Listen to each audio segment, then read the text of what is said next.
দর্শক, রাষ্ট্রপতি নির্বাচনকে কেন্দ্র করে নানা প্রস্তুতি গ্রহণ করেছে নির্বাচন কমিশন। সে বিষয়ে আপডেট জানবো সহকর্মী নাফিউল ইসলাম লিঙ্কনের কাছ থেকে। লিঙ্কন, আর এই রাষ্ট্রপতি নির্বাচনকে কেন্দ্র করে নির্বাচন কমিশনের পক্ষ থেকে কি কি প্রস্তুতি নেওয়া হয়েছে এ পর্যন্ত?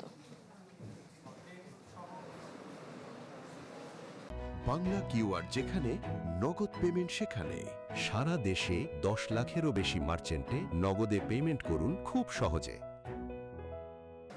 নির্বাচন কমিশনের প্রস্তুতি বলতে এখানে তফসিল ঘোষণা করা হয়েছিল। সেই তফসিল অনুযায়ী আজ বিকাল 4টা পর্যন্ত কিন্তু রাষ্ট্রপতি পদে মনোনয়ন জমা দেওয়ার শেষ সময়, এবং সেই অনুযায়ী জামায়াতের নেতৃত্বাধীন 11 দলীয় জোটের শীর্ষ নেতারা কিন্তু এখন নির্বাচন কমিশনে অবস্থান করছেন এবং প্রধান নির্বাচন কমিশনের সঙ্গে এই বিষয়ে বৈঠক করছেন।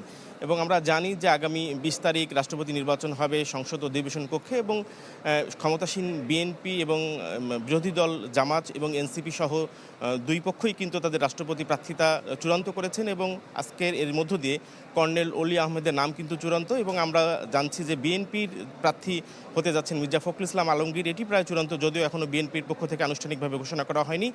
আজ সচিবালয়ে এই বিষয়ে চূড়ান্ত সিদ্ধান্ত নেওয়ার পর বিকাল 3টা নাগাদ বিএনপির নেতৃত্বাধীন একটি প্রতিনিধি দল কিন্তু নির্বাচন কমিশনে আসবেন এবং তাদের মনোনয়নপত্র জমা দিবেন।